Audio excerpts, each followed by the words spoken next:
আমি পূর্ব মেদিনীপুর জেলার মহিষাদল থানার কালিকাকুণ্ড গ্রাম থেকে এসেছি। আমি সেলাইয়ের কাজ করি। কি সেলাই করো?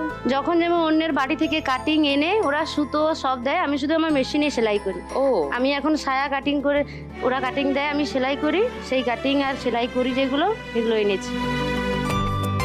রিয়া, নমস্কার। নমস্কার সুদীপ্তাদি, আমার নাম রিয়া মণ্ডল। আমি দক্ষিণ 24 পরগনার গৌরদহ থেকে আসছি। আমি সিঙ্গেল মাদার। আমি এখন বর্তমানে বাবা মার কাছে থাকি। Single mother of San. একজনই। কত বড় তোমার ছেলে? 3.5 বছর। 3.5? আচ্ছা, ঠিক আছে, জানবো তোমার গল্প।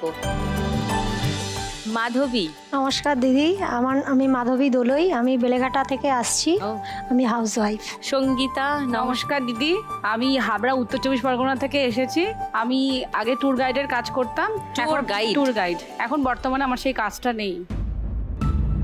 কাজ চলে গেল? হ্যাঁ, কি কারণে? কোম্পানিটাই চলে গেছে, কোম্পানিটাই বন্ধ হয়ে গেছে। কেন?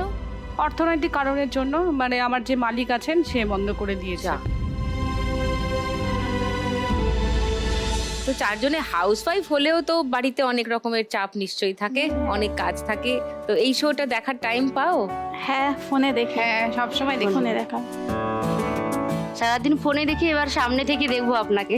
বলো, কি দেখলে? খুব ভালো দেখতে। খুব ভালো দেখতে।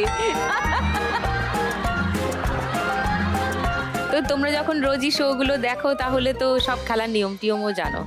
তাহলে শুরু করি খেলা, তারপরে আরো গল্প করব। ফার্স্ট রাউন্ডে আজকের খেলা টাকার খনি।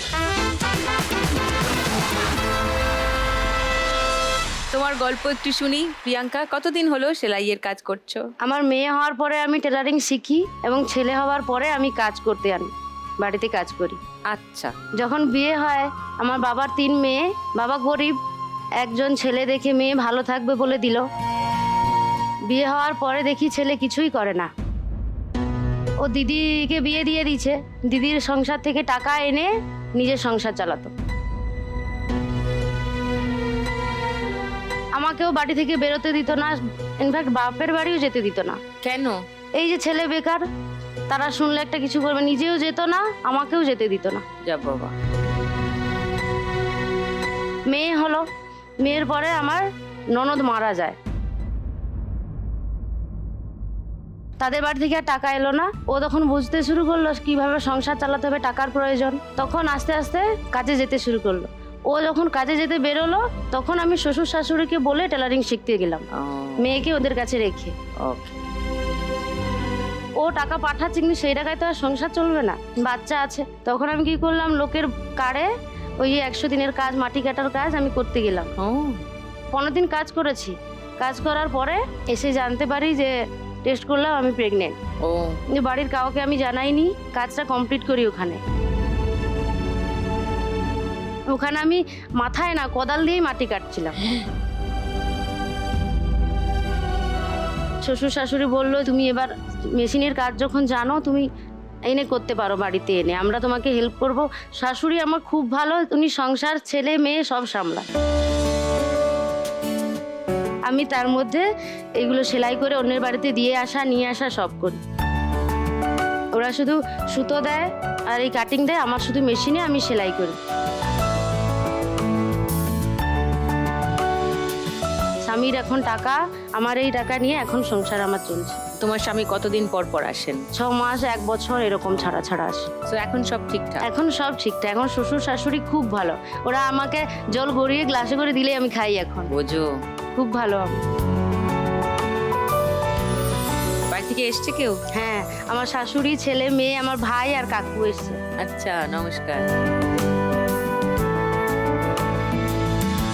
প্রিয়াঙ্কা, যদি 1 লাখ টাকা জিতে যাও আজকে, কি করবে? দিদি, আমাদের ওখানে গ্রামে এখনো ঢালাই রাস্তা হয়নি, আমাদের ওখানটাতে, আর অনেক দূর থেকে জল আনতে যেতে হয়। জল আনতে? হ্যাঁ, কলের জল, খাওয়ার জল আনতে যেতে হয়।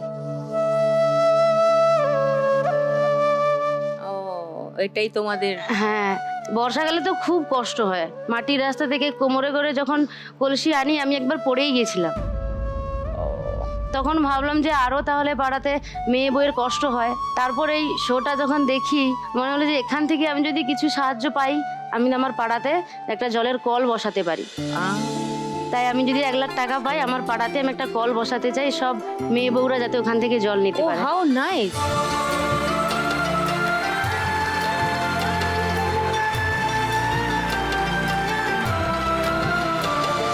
এটা যদি হয় তো খুবই ভালো হবে। হ্যাঁ, খুব